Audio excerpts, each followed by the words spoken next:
Now it is my pleasure to introduce our speaker this evening, Chamber President Jimmy Flannigan. Jimmy's business, Site Street's been one of the longest active members of the Chamber, first joining in 1999. He served on the board of the Chamber for 10 of the 16 years that the Chamber has been in existence here in Austin, including as president from 2007 to mid-2009, returning last year to serve as the vice president. Now delivering his fourth State of the Chamber address, please help me welcome to the podium, Jimmy Flannigan. I am truly honored to have served this past year with four outstanding board members, all of whom are staying on for 2013. I want to recognize them again, Cece Gratias, Amy Cook, Rick Holmberg, and Bart Lozier. Please give them a round of applause. They've done amazing work in 2012. It was exactly 4 years ago that I last gave the State of the Chamber address. It was held in this hotel. I had just been reelected as president of the AGLCC, and Amy and Cece were serving on the board at that time. The Chamber was thriving, including publishing a quarterly magazine, and a certain history-making African American was being inaugurated as president of the United States. So you can see a lot of things are different this time around. Thank you. And it couldn't be more true than at the AGLCC that things have improved. Starting back in mid-2011, the seeds of rebirth were sown under Amy Cook's leadership. By January 2012, we had relaunched a website and a logo. We brought back our twice monthly networking events. We chartered the first LGBT Toastmasters Club in all of Central or South Texas. And in September, in collaboration with the Austin Chronicle, we launched our quarterly consumer magazine, The Agenda. By the end of 2012, we've added over 200 new members to the Chamber and increased our visibility in the community, including being the most liked Chamber of Commerce on Facebook in all of Texas. Thank you. I can unequivocally tell you tonight that the state of this chamber is strong. But I'm not here to talk about the past. I'm here to talk about what the future holds. This organization's mission is to promote and cultivate the economic well-being of LGBT-owned and LGBT-friendly businesses in Central Texas. The tools we use to achieve this mission are varied, but the reason why we do it is simple. Fully leveraging the power of the gay dollar means a faster path to full equality and a greater quality of life for the LGBT community. It starts with the support and development of new LGBT businesses. Under the leadership of board member Brian Erickson, we are developing new programs that will help our entrepreneurial brothers and sisters get their ideas off the ground. While there are a wide range of traditional business resources available, not everyone in our community may feel safe accessing those opportunities. This isn't about a woman opening a lesbian bar or a gay man starting a fashion company. A gay couple opening a business of any kind might hesitate when working with a business consultant or may fear issue when applying for a business loan. This is especially true in Texas, where there are no laws preventing this type of discrimination. Many times that business idea is never given a chance. But this chamber is here to ensure that our community is given that chance to succeed. And for big ideas, the AGLCC is partnering with StartOut, a national organization that provides support and resources for high growth ideas for when a business can go big beyond Austin's borders. The Chamber's mission continues by helping LGBT-friendly businesses grow and prosper.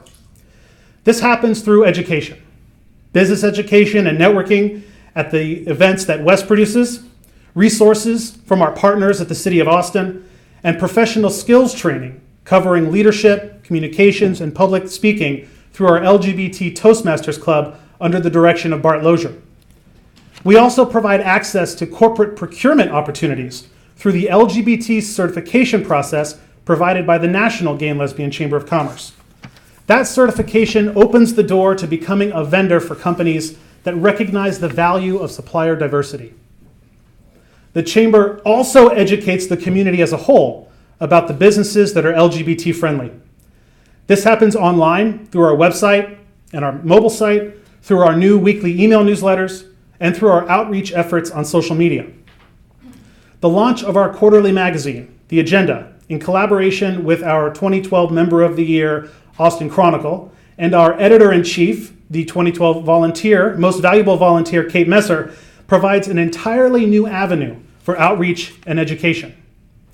Countless times over the last 5 months, I've had the pleasure of seeing people pick up copies of the agenda, browse and read through the articles, and then be astonished at the extensive list of supportive businesses in the back. The business members of this organization will have more customers, leading to more resources for the community. Which brings me to the magic of an LGBT Chamber of Commerce. This is what turns business advocacy into a business movement. I've given the breakdown of the gay dollar before, but bear with me while I run through some numbers. I think it's very important that we understand the full economic power that we wield as a community. There's a company in San Francisco called Community Marketing that does LGBT market research, and they estimate between 5 and 10% of a metropolitan area are LGBT. When you look at Austin's recent demographics, that puts Austin at about 75,000 LGBT citizens. Community Marketing goes on to say that gays and lesbians on average spend about $100 a week in bars and restaurants. Now I think about my own spending habits, and if anything, that's conservative. But $100 a week turns into almost $400 million a year. $400 million our community already spends in bars and restaurants. And that $400 million is but a small portion of the over $3 billion in economic impact the LGBT community has on Central Texas. Imagine the power that even 1% of that money could have. How many more legislators could Equality Texas reach out to?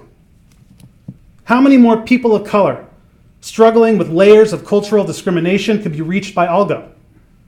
How many more people struggling with gender identity could be counseled by Tent? How many more LGBT youth could find sanctuary at Out Youth? This is the power that our economic community has, and it's already starting to work. I met Mary Sharon at a business networking event hosted by another chamber member, Solomon Group. Mary is straight, and she owns a business called Austin Custom Winery. After agreeing with me that gays love wine, she joined the chamber. Months later, we hosted a happy hour at her location in South Austin, and Mary opened her heart and her wallet. She then sponsored an upcoming HRC event.